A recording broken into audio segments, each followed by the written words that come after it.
বিগত বছর কোশ্চেনগুলো অ্যানালাইসিস করি।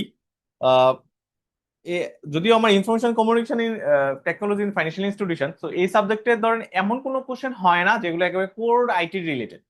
আমরা ব্যাংকের সাথে রিলেটেড যে জিনিসগুলো ওইগুলো আলোচনা হয়। বাস শুধু লাস্টের কোশ্চেনটা একটু ডিফারেন্ট ছিল, একটু কনসেপচুয়াল ছিল বেশি এবং আইটি রিলেটেড বেশি ছিল। বাট এটার মানে না যে নেক্সট কোশ্চেন গুলো এরকম আসবে। সো আমরা আমাদের মতো করে পড়ে যাবো, আমাদের মতো প্রিপারেশন নিবো, সিলেবাসে যা আছে ওগুলোই পড়বো। সো পরীক্ষায় দেখা যাক, যদি আপনার প্রিপারেশনটা ভালো থাকে, সো কোশ্চেন যেভাবেই হোক না কেন আপনার পরীক্ষাটা ভালো হবে। সো এই থিম নিয়ে আমরা আগাবো। সো আমরা খুব শুরু করতে যাচ্ছি আমাদের মডিউল বি, যেখানে আমরা different approach to automation of financial institution নিয়ে কথা বলবো। যে আমি কি কি অ্যাপ্রোচ অ্যাপ্লাই করে আমি অটোমেশন করে আমার ফাইন্যান্সিয়াল সার্ভিসগুলো দিতে পারি। প্রথম কথা হলো, what is data centre. Data সেন্টারটা কি? যেখানে ডেটা স্টোর থাকে। আমি সহজ কথা বলে দিলাম, ডেটা যেখানে স্টোর থাকে, ঠিক আছে, ওইটা হলো ডেটা সেন্টার। ডেফিনিশনটা কি? যে a large facility housing server storage এবং নেটওয়ার্কিং ইকুইপমেন্ট।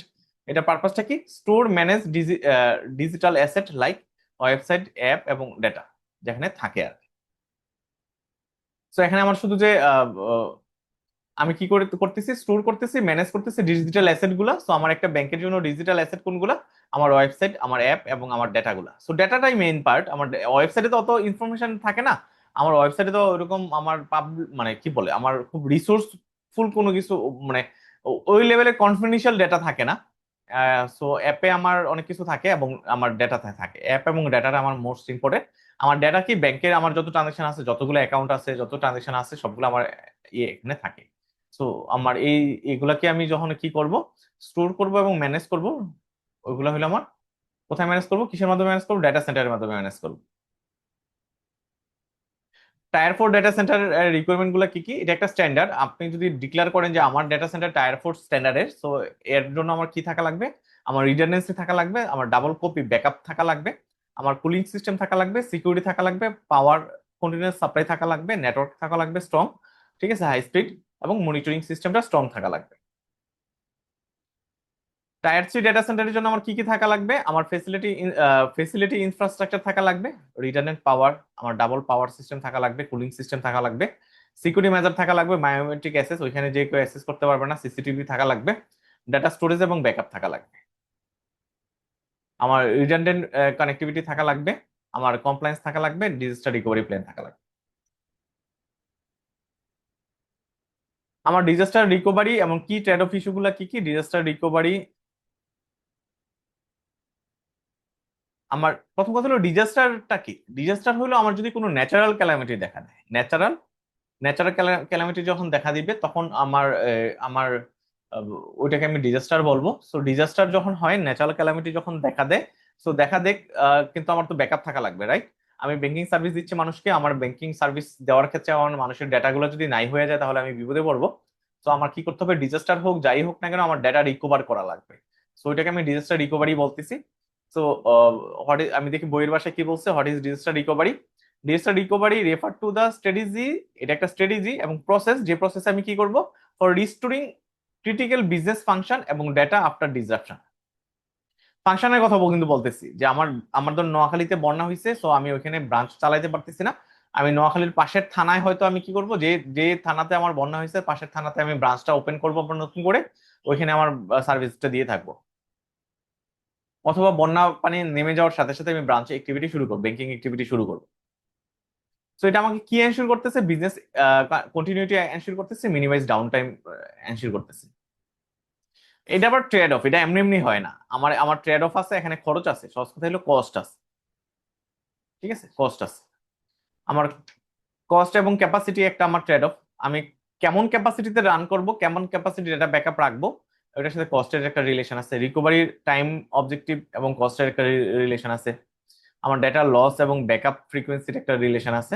ইনফ্রাস্ট্রাকচার কমপ্লেক্সিটি বা সিম্পলিসিটির একটা রিলেশন। আমি কমপ্লেক্সিটি রাখলে একরকম, সিম্পলিসিটি রাখলে একরকম। রিসোর্স অ্যালোকেশন একটা ব্যাপার আছে।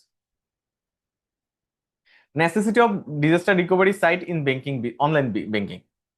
আমার অনলাইন ব্যাংকিং এ এটা কেন দরকার? সেফটির জন্য দরকার, 24 আওয়ার সার্ভিস দেওয়ার জন্য দরকার, কাস্টমার ট্রাস্ট বিল্ড আপের জন্য দরকার, রেগুলেটরি কমপ্লায়েন্সের জন্য দরকার। Importance of ICT in modern banking. আইসিটিটা কেন দরকারি? আমার ইফিসিয়েন্সি বাড়াচ্ছে আইসিটি, আমার কাস্টমার কনভেনিয়েন্স বাড়াচ্ছে, আমি 24 আওয়ার টাকা তুলতে পারি এটিএম বুথের মাধ্যমে। গ্লোবাল কানেক্টিভিটি বাড়াচ্ছে, যেগুলো আমি বলছিলাম যে আমি এসসিবির কার্ড দিয়ে ইন্ডিয়া থেকেও আমি কি করতে পারি, টাকা তুলতে পারি। ডাটা সিকিউরিটি দিচ্ছি, ইনোভেশন দিচ্ছি, আমি কম্পিটিটিভ এজ দিচ্ছি। ইন্টারনেট এবং ইন্ট্রানেট, ইন্টারনেট হলো আমার গ্লোবাল নেটওয়ার্ক, এটা আমরা অলরেডি পড়ে আসছি। আর ইন্ট্রানেট হলো প্রাইভেট নেটওয়ার্ক, যেটা আমি বলছি T24 আমার 150টা ব্রাঞ্চে আছে। সো আমি ইন্ট্রানেটের মাধ্যমে আমি 150টা ব্রাঞ্চকে T24 এর আন্ডারে নিয়ে আসছি। পাবলিকলি অ্যাসেসিবল, এটা হলো রেস্ট্রিক্টেড অ্যাসেস। আমার সিকিউরিটি এটা এক্সটার্নাল থ্রেট আছে এটাতে আমার, বাট এটা এমফাসিস ইন্টারনাল সিকিউরিটি আমার এমফাসিস করতেছে, এক্সটার্নাল থ্রেট অতটা নাই বললেই চলে। হোস্ট পাবলিক ওয়েবসাইট, আমার পাবলিক ওয়েবসাইট গুলো হোস্ট করা অথবা আমি পাবলিক ওয়েবসাইট ক্রিয়েট করা, পাবলিক করা, এটা আমার এক্সাম্পল। আর এটা হলো কন্টেন্ট, ইন্টারনাল রিসোর্স গুলাকে কন্টেন্ট করা আমার একটা কন্টেন্ট। এক্সাম্পল হলো ডাব্লিউ ডট, আমি ডাব্লিউ যে কোনো ওয়েবসাইট খুলে আমি পুরো বিশ্বে ছড়াই দিতে পারি। আর এখানে আমি শুধু ডকুমেন্ট শেয়ারের জন্য আমি কি করে থাকি, ইন্টারনেট ইউজ করে থাকি। ল্যান ওয়ান এবং ইন্টারনেট, ইন্টারনেট। সো ল্যান হলো আমার লোকাল এরিয়া নেটওয়ার্ক, এটা আমার হোম এবং অফিসকে কভার করে। একটা বাসা অথবা আমার ধরেন 2 ফ্লোর, আমার ধরেন আমার বিল্ডিং, একটা বিল্ডিং আছে 3 তলা, third floor, first floor, third floor, second floor, third floor, অথবা আমার পুরো বিল্ডিং 10 তলা বিল্ডিং পুরোটাই কভার করতে পারি। সো আমি একটা অফিস কভার করলাম, আমার একটা বাড়ি কভার করলাম, আমার তার দিয়ে টেনে এখানে কেবলের ইউজ হয়, কেবল ইউজ হয়। ঠিক আছে, এটা আমি লোকাল এরিয়া নেটওয়ার্ক বলতেছি। লোকাল এরিয়া নেটওয়ার্ক, লোকাল শব্দটা একটু মনে রাখেন। ওয়াইড এরিয়া নেটওয়ার্ক বলতেছি যে আমি পুরো ঢাকা শহরে যদি তো আপনার ধরেন 50টা ব্রাঞ্চ থাকে, ওই ব্রাঞ্চ গুলাকে যদি আমি কানেক্ট করি, ওইটাকে আমি ওয়াইড এরিয়া নেটওয়ার্ক বলতেছি। অথবা বাংলাদেশে আমার 150 ব্রাঞ্চ আছে, ওইটাকে আমি ওয়াইড এরিয়া নেটওয়ার্কের ভিতরে আনতেছি। সো আমার সিটি অথবা কান্ট্রি হতে পারে। এটা তার দিয়ে হয় না, এটা নেটওয়ার্ক দিয়ে হয়। ইন্টারনেট, আমি পুরো বিশ্বকে মিলিয়ন অফ কম্পিউটারকে কানেক্ট করতেছি। ইন্টারনেট তো একটু আগে পড়ে আসছি, এটা প্রাইভেট নেটওয়ার্ক।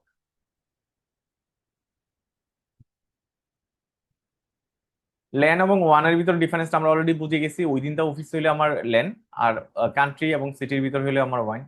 ডিস্টেন্স কি শর্ট রেঞ্জে হইলে আর লং রেঞ্জ হইলে। এটা হলো ফাস্টার, এটা হলো স্লোয়ার। ওনারশিপ হইলো এটা আমার কি, যে ওয়ান এন্টিটি থাকে, এখানে হলো আমার কি often manage by multiple entity. এটা হলো খরচ কম, বাট এটা আমার খরচ বেশি। Computer clustering in bank, clustering মানে কি? ক্লাস্টার করা মানে কি? ক্লাস্টার হেড আমরা বলি না, আমরা ব্যাংকে বলি না ক্লাস্টার হেড। ক্লাস্টার মানে হলো কি, আমি কানেক্ট করা, কানেক্ট করা। কম্পিউটার ক্লাস্টারিং এন্ড ব্যাংক মানে হলো connecting multiple computer to work as a single সিস্টেমে, লাইক এ টিম শেয়ারিং, এগুলা। হোয়াই ব্যাংক ইউজ ক্লাস্টারিং, কেন ক্লাস্টার ইউজ করে? রিলায়েবিলিটির জন্য ইউজ করা হয়, স্পিড জন্য ইউজ করে, স্কেলেবিলিটির জন্য ইউজ করা হয়, ডেটা ব্যাকআপের জন্য ইউজ করা হয়। রেপ্লিকেশনটা কি? রেপ্লিকেশন মানে বাংলাটা হলো প্রতিলিপি। আমি আবার সার্চ করে দেখছিলাম, প্রতিলিপি। ঠিক আছে, রেপ্লিকেশন হলো প্রতিলিপি। আমার প্রতিদিন যে ট্রানজেকশন গুলো হচ্ছে, এগুলো যদি আমি কপি করে রাখি, ওটাকে আমি রেপ্লিকেশন বলতেছি। ধরেন আজকে আমার ব্রাঞ্চে 2 কোটি টাকা ট্রানজেকশন হচ্ছে, 2 কোটি ট্রানজেকশন হয়েছে কয়টা, 20টা অ্যাকাউন্টের মাধ্যমে। তো এটা হলো আমার রেপ্লিকেশন। ঠিক আছে, এটা আমি রেপ্লিকেশন বলতেছি। আমি যদি ব্যাকআপ রাখি, টিকেট কপি রাখি, এটাকে আমি রেপ্লিকেশন বলতেছি। আমি একটু আসতেছি।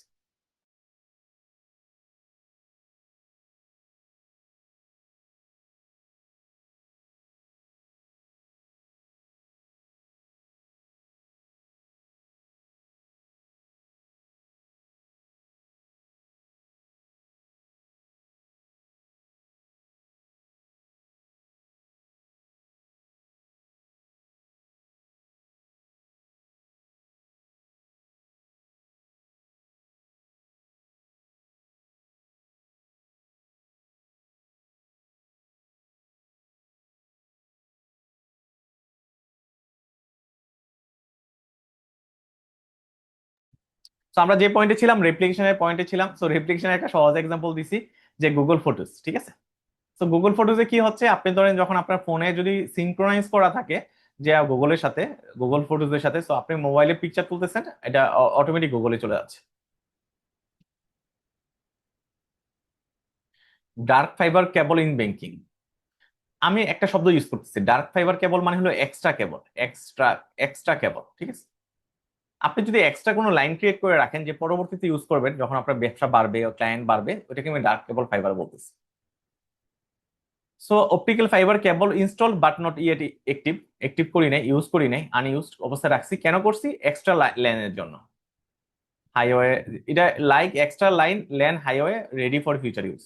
আপনি ধরুন ঢাকা চিটাগাং এখন 6 লেন আছে, আপনি আরো 12 লেন করে রাখলেন বাট ইউজ করলেন না, যখন রাস্তা গাড়ির সংখ্যা বাড়বে তখন ইউজ করবে। ওইটাকে আমি বলতেছি, জাস্ট এক্সাম্পল দিয়ে বোঝাচ্ছি, ওইটা হবে ডার্ক ফাইবার কেবল। ব্যাংকে ইউজটা কি? ফিউচার এক্সপানশনে আমার হেল্প করে, এটা হাই স্পিড ডেটা ট্রান্সফারে আমার হেল্প করে, কস্ট ইফেক্টিভনেস আমার বাড়ায়। Benefit of SAN storage over local disk. আচ্ছা, স্যান স্টোরেজের মানেটা হলো storage area network, storage area network over local disk. So local ডিস্কটা কি? লোকাল ডিস্ক হলো আমার, ধরেন আমার লোকাল ডিস্ক হলো এইচডিডি, আমার পিসিতে আমি লোকাল ডিস্ক ইউজ করতেছি, ঠিক আছে, এসএসডি, এগুলো লোকাল ডিস্ক। তো আমার পিসিতে যে ডেটাগুলো আমি রাখতেছি, আমি যে ডেটাগুলো রাখতেছি, তো এটা আমার, আমি কোথায় রাখতেছি? লোকাল ডিস্কে রাখতেছি। তাহলে এটা আমি মুভ করতেছি না, শুধু আমার পিসিতে থাকতেছে, আমি কানেক্ট করতেছি না, নো কানেকশন, নো কানেকশন, আমার অন্য কোনো পিসির সাথে আমার কানেকশন নাই, ঠিক আছে, no connection. But storage area network বলতেছে যে আমার স্টোর যে আমি রাখবো, ব্যাংকের যে ডেটাগুলো আছে, ব্যাংকের যে ডেটাগুলো, এগুলো কিন্তু আবার কানেকশন আছে। ইয়েস, কানেকশন আছে, ঠিক আছে, কানেকশন আছে। তো এটা সুবিধাটা কি? আমি কানেকশন রাখার সুবিধাটা কি? স্কেলেবিলিটি বাড়ে, easily expand store without down time. আমি চাইলে কি করতে পারি? Easily expand storage without down time. আমি আমার যখন আমি স্যান স্টোরেজ রাখবো, আমি নেটওয়ার্কের মাধ্যমে যখন আমি স্টোর করব, আমার ওখানে এক্সপানশনের ক্যাপাসিটি আছে একটা। আমার পিসিতে হয়তো আমার লিমিটেড, আমার এইচডিডি আমি ধরেন 1 টেরাবাইট নিলাম, 1 টেরাবাইটের পরে আমি আর ইউজ করতে পারবো না, রাইট? বাট আমি যখন আমি স্টোরেজ এরিয়া নেটওয়ার্ক যখন আমি ইউজ করব, তখন এটা কিন্তু আমার আমার কোনো লিমিট থাকবে না, লিমিটলেস স্টোরেজ আমি রাখতে পারবো। এই কারণে বলছে স্কেলেবিলিটি, আমি চাইলেই বাড়াইতে পারি, চাইলেই বাড়াইতে পারি। সেন্ট্রালাইজ ম্যানেজমেন্ট এটা দরকার ব্যাংকের জন্য, আমি সেন্ট্রালাইজ ম্যানেজ করতে পারি। আমার যত ব্রাঞ্চে ট্রানজাকশন হচ্ছে, সব ট্রানজাকশন আমার কোথায় চলে যাচ্ছে? স্যান এরিয়া স্টোরেজে চলে যাচ্ছে, স্যান স্টোরেজে চলে যাচ্ছে। হাই অ্যাভেলেবিলিটি, সবসময় অ্যাভেলেবেল থাকে। পারফরমেন্স, ফাস্টার ডেটা ট্রান্সফার করা সম্ভব হয়, ডেটা শেয়ারিং করা সম্ভব হয়, ব্যাকআপ এবং রিকভারি থাকে, ফ্লেক্সিবিলিটি থাকে।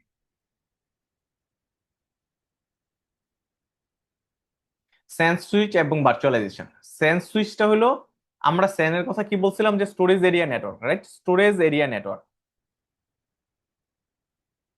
সো স্যান সুইচ, আমি এখানে একটা সুইচ ইউজ করব, সুইচ ইউজ করে আমি এটাকে কন্ট্রোল করব। Sense a SAN storage area network switch is a device that connect সার্ভারের সাথে আমার স্টোরেজ ডিভাইসের কানেক্ট করে থাকি, ঠিক আছে, just like a network switch connect computer and lab. আমি আরেকটু সহজ করে বলি, আমার 150 ব্রাঞ্চে, ধরেন প্রতিটা ব্রাঞ্চে আবার 20টা করে পিসি আছে, ঠিক আছে, এই 20টা করে পিসি 150টা ব্রাঞ্চে সবগুলা কোথায় যায়? সার্ভারে যায়, ঠিক আছে, সার্ভারে যায়। সো সার্ভার কি করে? ডেটাগুলো ম্যানেজ করে থাকে। তো এই কারণে এটা আমার, এটাকে আমি সেন্স সুইচ বলতেছি আর কি, যেটা কানেক্ট করতেছে আমার এই 20টা পিসি, 20টা পিসির সাথে 150টা পিসি, 150টা ব্রাঞ্চের প্রতিটা ব্রাঞ্চে 20টা পিসির সাথে আমার যে সার্ভারের কানেকশনটা, এটা এই সেন্স সুইচের মাধ্যমে হচ্ছে।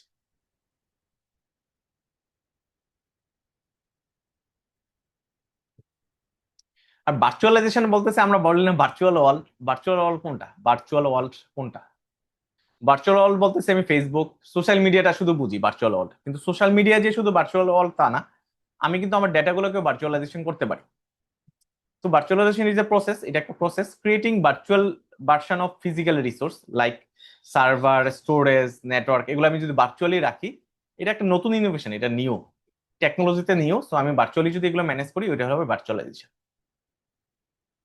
এটা কিভাবে হয়? আমি আজকে ধরেন সার্ভার স্টোরেজ ইউজ করতেছি, আমি ফিজিক্যাল স্টোরেজ ইউজ করতেছি, তাই ফিজিক্যাল, আমি দেখতে পাই। বাট আমি যদি কি করি, আমি এগুলা আমার স্টোরে না রেখে যদি আমি কি করি, আমি স্টেশনে রাখি, মহাকাশ স্টেশনে রাখি। মহাকাশ স্টেশন যদি ইউজ করি, ইলন মাস্ক যেগুলো ইউজ করতেছে, তার তো কোনো ডাটা, ইলন মাস্ক কোনো ডাটা কোনো ফিজিক্যাল স্টোরে নাই, সব সে কি করতেছে? স্টেশনে রাখতেছে। তো এগুলোকে আমি ভার্চুয়ালাইজেশন বলতেছি।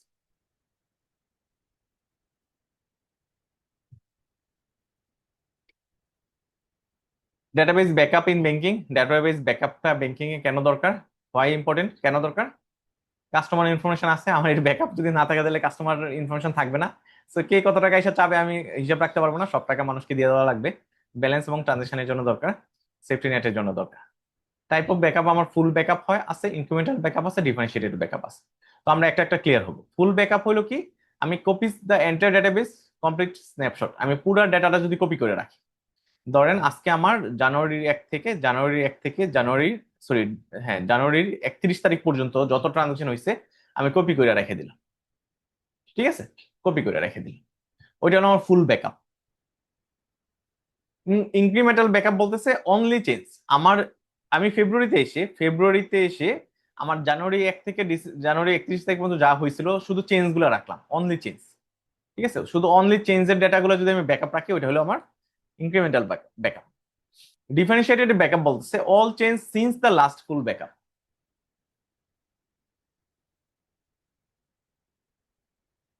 ঠিক আছে। সো আমার যে আমি লাস্ট ব্যাকআপ রাখছিলাম জানুয়ারি 31 তারিখে,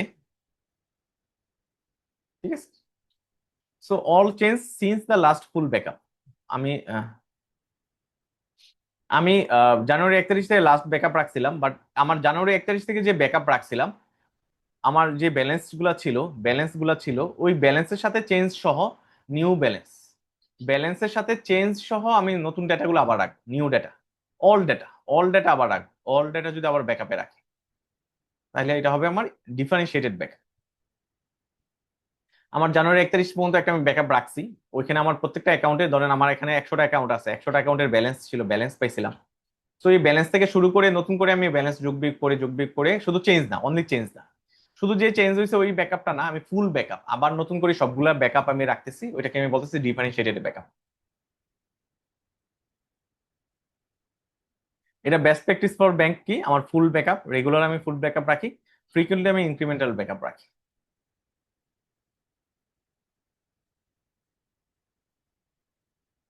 সো ইনক্রিমেন্টাল ব্যাকআপ এবং ডিফারেন্সিয়েটেড ব্যাকআপ ডিফারেন্সটা আমরা অলরেডি পড়ে আসছি, এটা তার রিপিট করতেছি না।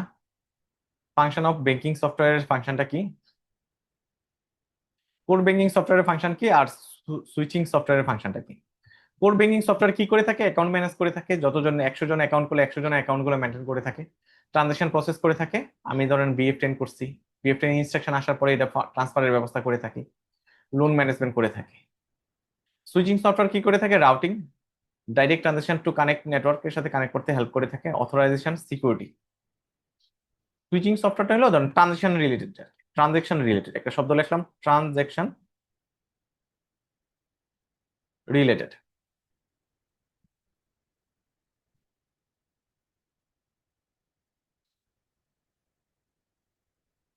রাউটিং এ আমি কি করতেছি, direct transaction to connect network, আমি BF10 করতেছি, RTGS করতেছি, অথরাইজেশন, অথবা আমি FT করতেছি, ফান্ড ট্রান্সফার করতেছি, ব্যাংকের এমপ্লয়ি যেটা করে থাকে, ফান্ড ট্রান্সফার আমি ইনিশিয়েট করলাম, অথরাইজেশন অ্যাপ্রুভ ডিক্লাইন ট্রানজেকশন, আমি অ্যাপ্রুভ করলাম ডিক্লাইন করলাম, বা BF10 এর ক্ষেত্রে হয়, BF10 আমি ইনিশিয়েট করছি, আমার ব্যাংক ডিক্লাইন করে দিল, হইতে পারে কেন ডিক্লাইন করলো, আমার হয়তো ফান্ড নাই, অথবা যে রিসিভ করবে সে রিসিভ করে নাই, ব্যাক আসছে। Security protect transaction from fraud. আমি যে কথাটা বলছিলাম ট্রানজাকশন রিলেটেড।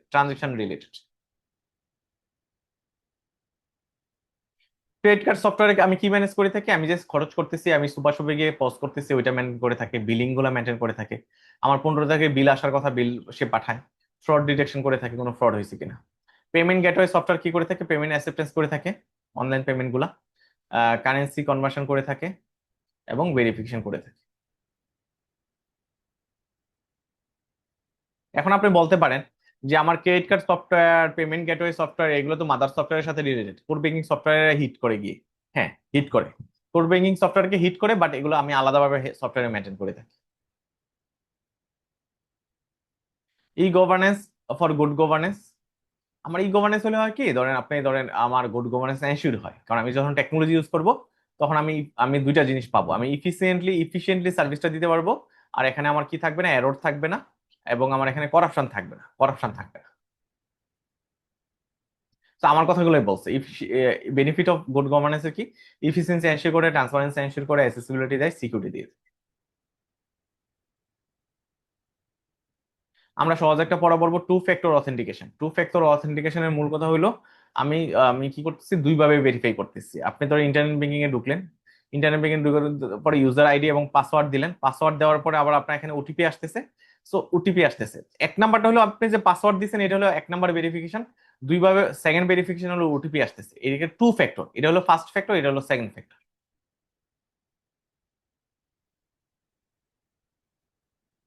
এটা আমরা অলরেডি পড়ে আসছি, এটা ডিফারেন্সে যাব না, এটা রিপিটেশন পড়া।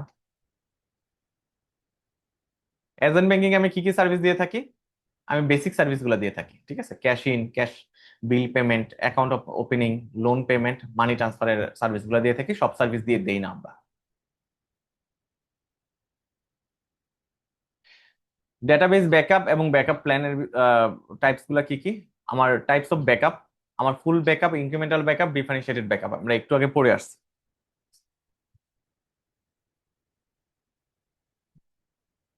Effective backup backup plan for CBC অথবা পেরোলের জন্য আমার কি দরকার? ডেইলি। আমার incremental backup for both CBC and পেরোলের জন্য উইকলি আমরা করে থাকি, ফ্রাইডে নাইটে। মান্থলি হতে পারে, স্টোরেজ এবং টেস্টিং এগুলো করে থাকি।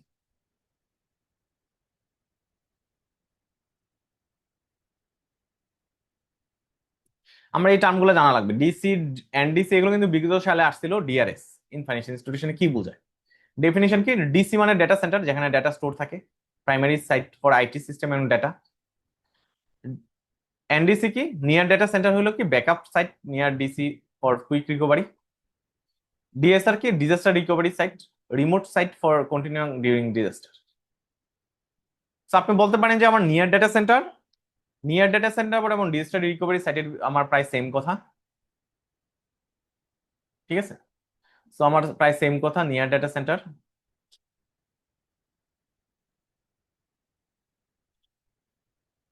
তো আমার এটা হলো ব্যাকআপ, আপনি এভাবে মনে রাখেন, নিয়ার ডেটা সেন্টার হলো আমার ব্যাকআপ সাইট, ব্যাকআপ সাইট। আর হলো ডিজাস্টার রিকভারি সাইট হলো আমার কি, যে আমি কি করে থাকি, আমি ঢাকাতে ধরেন আমাদের ব্যাংকে যেরকম আমার ধানমন্ডিতে একটা ডেটা সেন্টার আছে, আর ঢাকার বাইরে আউটসাইড ঢাকাতে একটা ডেটা সেন্টার আছে। আউটসাইড ঢাকাটা আমি কেন রাখতেছি? ডিজাস্টারের জন্য, ঢাকা শহরে যদি ডিজাস্টার হয় যাতে আমি ওইখান থেকে রিকভারি করতে পারি। তো এখানে দুইটা জিনিস, একটা হলো ডেটা সেন্টার একটা থিম, আর ডিজাস্টারি রিকভারি সাইট হলো আরেকটা থিম। দুইটা থিম থেকে দুইটা কনসেপ্ট আসছে আর কি। ইম্পর্টেন্স অফ অটোমেশন, আমার অটোমেশনের ইম্পর্টেন্ট কেন, গুরুত্বপূর্ণ কেন? ডেটা অ্যাভেলেবিলিটির জন্য, ডিজাস্টার রিকভারির জন্য, কমপ্লায়েন্সের জন্য, এফিসিয়েন্সির জন্য এবং কাস্টমার ট্রাস্ট বিল্ড আপ করার জন্য।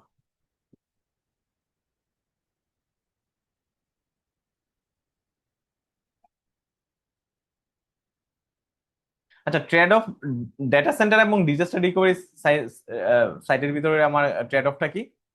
Latest versus recovery speed.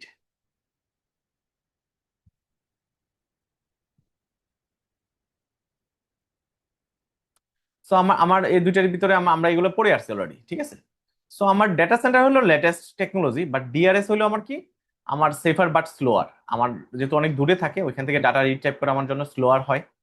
Cost versus efficiency, আমার রিমোট ডিজাস্টার রিকভারি সাইট হলো আমার higher cost but better protection দেয়। আমার কস্ট বেশি, আমি ঢাকার বাইরে গিয়ে একটা ডেটা সেন্টার ম্যানেজ করা, ডিজাস্টার রিকভারি সাইট মেনটেন করা আমার জন্য টাফ, বাট আমার কি কি দিচ্ছে? প্রোটেকশন দিচ্ছে। Regulation made dictate minimum safe distance.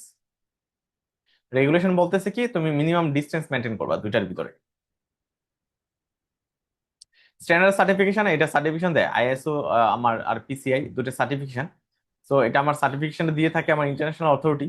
কেন দিয়ে থাকে? ইনফরমেশন সিকিউরিটি ম্যানেজমেন্টের জন্য এবং secure payment card data handling এর জন্য এই সার্টিফিকেশন গুলো দিয়ে থাকে আমার। কেন দেয়? আমি যদি ওই স্ট্যান্ডার্ড মেনটেন করতে পারি, স্ট্যান্ডার্ড যদি মেনটেন করতে পারি, আমরা বলি না বিএসটিআই সার্টিফিকেশন, বিএসটিআই সার্টিফিকেশন, ঠিক আছে, মানে হলো বাংলাদেশ টেস্টিং সার্টিফিকেট। আমার আমার আমার ফুড ঠিক আছে, আমার কোয়ালিটি ঠিক আছে, যখন আমার গভর্নমেন্ট অথরিটি সার্টিফাই করে, আমি আমার প্রোডাক্টের গায়ে লিখে দিই বিএসটিআই সার্টিফিকেশন আছে এটা। তার মানে আমি আমি গভর্নমেন্টের রুলস রেগুলেশন মেনেই আমি কাজটা করছি। আমার এখানে ইন্টারনেট ব্যাংকিং এর ক্ষেত্রেও সেম, আমি যে ইন্টারনেটটা আমি ম্যানেজ করতেছি, আমি যে banking software data center manage করতেছি, সো আমি যদি আইএসও সার্টিফিকেশন পাই, তার মানে হলো আমি ম্যানেজ করতেছি, ভালোভাবে ম্যানেজ করতেছি, আমাকে থার্ড পার্টি সার্টিফাই করতেছে। Significance of core banking software in automation, automation core banking software আমার কি হেল্প করতেছে? আমার সেন্ট্রালাইজ অপারেশনে হেল্প করতেছে, এফিসিয়েন্সি গেইন দিচ্ছে, আমার বেটার কাস্টমার সার্ভিস দিচ্ছে, কস্ট রিডাকশনে হেল্প করতেছে, ডিজিটাল ইন্টারাকশনে হেল্প করতেছে, ফাস্টার রিকনসিলিয়েশন করতেছে, রেগুলার কমপ্লায়েন্স আমাকে হেল্প করতেছে, অনেকগুলো বেনিফিট দিচ্ছে। তো আজকে ক্লাস আমরা একবারে শেষ পর্যায়ে চলে আসছি, লম্বা একটা ক্লাস ছিল, আমরা আরেকটু দুই একটা পড়া পড়ে আমরা ক্লাসটা শেষ করে দিব। রেপ্লিকেশন আমি বলছিলাম প্রতিচ্ছবি, রাইট? প্রতিচ্ছবি, সো আমি রেপ্লিকেশন মানে ডুপ্লিকেশনও বলতে পারি, ডুপ্লিকেট কপি। তার প্রতিলিপি। প্রতিলিপি, হ্যাঁ প্রতিলিপি। রেপ্লিকেশন হলো প্রতিলিপি, ক্লাস্টারিং হলো আমার একসাথে করা, একসাথে করা, ক্লাস্টার করা মানে একসাথে করা, সেন্ট্রালাইজ করা বা কানেক্ট করা। আর লোড ব্যালেন্সিং মানে হলো আমি কি করা, আমি লোড ডিস্ট্রিবিউট করা। সো রেপ্লিকেশন আমি জানি, ক্লাস্টারিং জানি যে গ্রুপ মাল্টিপল সার্ভিস আমি কানেক্ট করতেছি, আর লোড ব্যালেন্সিং হলো distribute workload across multiple server. আমি বিভিন্ন সার্ভারে যদি আমি লোডটা ডিস্ট্রিবিউট করে দিই, ওটাকে আমি লোড ব্যালেন্সিং বলতেছি। আবারও রিপিট করতেছি, রিপ্লিকেশন হলো কপি এবং synchronise data between the database. আমি দুইটা ডাটাবেসের ভিতরে যদি আমি সিনক্রোনাইজ করে থাকি এবং কপি করে থাকি, ডাবল ডেটা যদি রাখি। ক্লাস্টারিং বলতেছি group multiple server to act as a one সিস্টেমে যদি আমি নিয়ে আসি। লোড ব্যালেন্সিং এ যদি আমি সার্ভারকে আলাদা আলাদা সার্ভারে যদি আমি ডিভাইড করে দিই, তাহলে ওয়ার্কলোড কমে যায়। ই কমার্স, ই পেমেন্ট এবং পেমেন্ট গেটওয়ে ফাংশন। আমরা লাস্টে পড়বো পেমেন্ট গেটওয়ে ফাংশনটা কি। ই কমার্সটা আমরা জানি যে আমি বাইং এবং selling product by service, service অথবা অনলাইন, প্রোডাক্ট অর সার্ভিস অনলাইনে যদি আমি প্রোডাক্ট অথবা সার্ভিস বাই সেল করি, ওইটাকে আমি ই কমার্স বলতেছি। ই পেমেন্ট বলতেছি আমি যদি ডিজিটালি পে করে থাকি, ক্রেডিট কার্ড ডেবিট কার্ড দিয়ে যদি আমি ডিজিটালি পে করে থাকি। আর আমার পেমেন্ট গেটওয়ে ফাংশনটা কি, পেমেন্ট গেটওয়ে কি ফাংশন দিয়ে থাকে, পেমেন্ট গেটওয়ে। প্রথম কথা হলো পেমেন্ট গেটওয়েটা কি। পেমেন্ট গেটওয়ে জন্য এসএসএল কমার্স একটা গেটওয়ে, বিকাশ আমাকে গেটওয়ে দিচ্ছে, ঠিক আছে। তো ওরা আমাকে সুবিধা দিচ্ছে পেমেন্ট করার জন্য। আমি কি করতে পারি, আমি আমার ক্রেডিট কার্ড থেকে পেমেন্ট করতে পারি দারাজরে, কিসের মাধ্যমে, এসএসএল কমার্সের মাধ্যমে। তো তারা কি ফাংশন করে থাকে পেমেন্ট করার জন্য, activate on checkout, process payment when the customer confirm purchase, secure data transfer. আমি কি করতেছে, এসএসএল কি করতেছে ফর সিকিউরিটি, আমার encrypt payment detail using SSL for security, হ্যাঁ। Transaction routing, send data to bank and card network, আমি send করতেছি, authorisation করতেছি, ঠিক আছে। অ্যাপ্রুভাল এবং ডিক্লাইনও হতে পারে, তারপর সেটেল করে দিচ্ছি। তো এই ছিল আজকে ক্লাস, লম্বা একটা ক্লাস ছিল, তো আমরা ক্লাসে অনেক কিছু শিখছি। সো আমরা এই জিনিসগুলো মনে রাখবো। সো আইটি সাবজেক্টটা খুব বেশি কঠিন না, যেহেতু ব্যাংক রিলেটেড পড়াগুলাই বেশি, পরীক্ষা এগুলোই বেশি আসে। তো ক্লাসটা শেষ করার আগে একটু দেখি আমরা আজকে ক্লাসে কি করছি। আমরা আজকে ক্লাসে ফার্স্ট চ্যাপ্টারটা একটু টেকনিক্যাল ছিল, এখানে আমরা আইসিটি এবং কম্পিউটার সিস্টেম নিয়ে কথা বলছি। আমরা এখানে ইনফরমেশন এবং ইনফরমেশন কমিউনিকেশন টেকনোলজি ডিফারেন্সটা দেখছি। আমরা অনলাইন ব্যাংকিং নিয়ে কথা বলছি, মোবাইল ফাইন্যান্সিয়াল সার্ভিস নিয়ে কথা বলছি। আমরা আজকে ক্লাসে সেকেন্ড চ্যাপ্টারে আমরা ডাটা সেন্টার নিয়ে কথা বলছি, আমরা ডিজিটাল রিকভারি সাইট নিয়ে কথা বলছি, সো স্টোরেজ ডিভাইস নিয়ে কথা বলছি। সো এই ছিল আজকে ক্লাস। সো সবাই ভালো থাকবেন, আল্লাহ হাফেজ। আমি রেকর্ডিংটা শেষ করে দিচ্ছি, দেখা হবে আগামী আজকে তো শনিবার, সো আগামী কাল রাতে 10টায়। সো সবাই ভালো থাকবেন, আল্লাহ হাফেজ।